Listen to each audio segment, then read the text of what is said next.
ఇక వినండి, మా దేవుడు ఎలాంటి వాడో నేను చెప్తాను వినండి. అరే దీపో కూర్చోాల. మా దేవుడు ఎలాంటి వాడు అంటే, దేవుడిని నమ్ముకున్నటువంటి ముగ్గురు ఉన్నారంట. వినండి, దీపేటో ఇక్కడ ఎక్కడ ఇక్కడ ఇక్కడ వచ్చేది. దేవుడిని నమ్ముకున్నటువంటి ముగ్గురు ఉన్నారు. ఎవరు వినండి, ముగ్గురు స్నేహితులు ఉన్నారా? షద్రకు, మెషకు, అబేద్నెగో.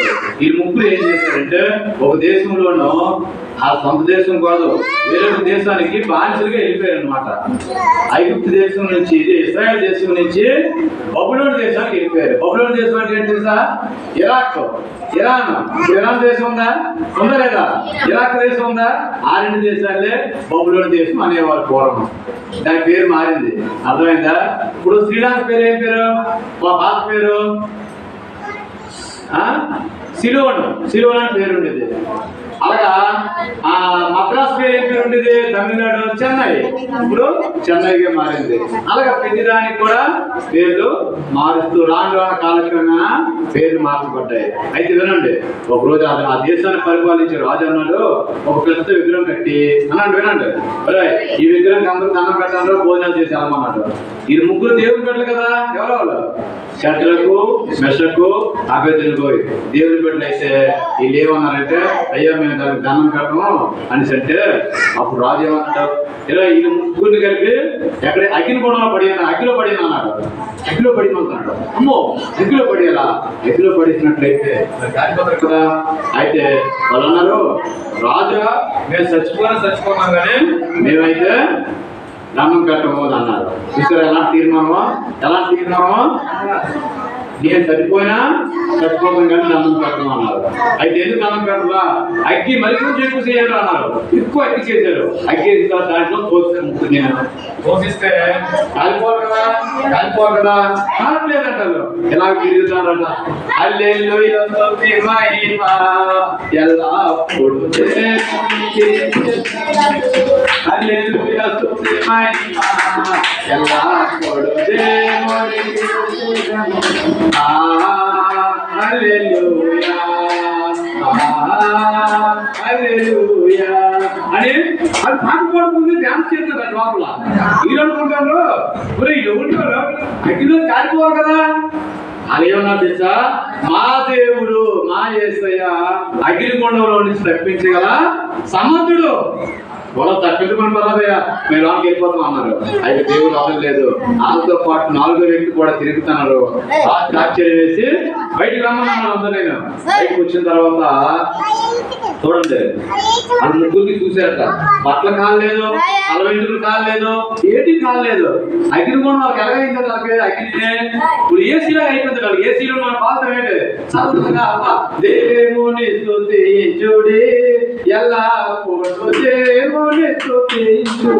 ఎలా పాట పాడుకున్నట్టుగా వాళ్ళు పాటలు పాడుకున్నారు. అగ్నిగుండం వాళ్ళకి ఏం కావాలి.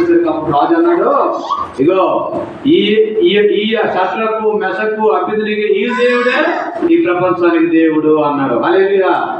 దేవునికి మహిమ. అందరూ తప్పకుండా దేవుని అంటే ఆ దేవుడు ఎలాంటి వాడు అంటే, ఈరోజు వాక్యము మన తండ్రి అయినటువంటి దేవుడిని ఎలా స్తుతించారట? పూర్ణ ఆత్మతోనూ పూర్ణ మనసుతోనూ యెహోవాను స్తుతించుము. పూర్ణ ఆత్మతోనూ పూర్ణ మనసుతోనూ యెహోవాను స్తుతించారు కాబట్టి వాళ్ళు బ్రతికారు.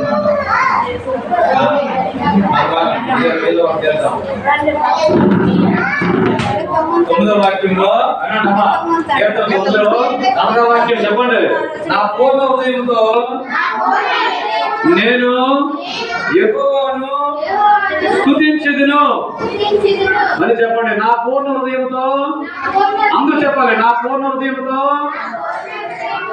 నేను యెహోవాను స్తుతించెదను. స్తుతించెదను. అందరూ చెప్పండి గట్టిగా, నా పూర్ణ హృదయంతో నేను యెహోవాను స్తుతించెదను.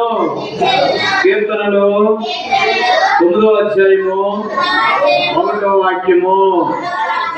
ఎవరు చెప్తారు ఈ మాట ఇప్పుడు? నా పూర్ణ హృదయముతో నేను యెహోవాను స్తుతించెదను. ఇప్పుడు అర్థమైంది కదా స్టోరీ మీకు. కాబట్టి మన దేవుడి నమ్మకంగా ఉంటే చాలు, ఎన్నో కార్యాలు దేవుడు మనకి చేస్తాడు. దేవుడు వాక్యాన్ని దీవించాడు. చెప్తామా? నా ఉదయంతో నేను యెహోవాను స్తుతించెదను. కీర్తనలు 9:1. ఓకే,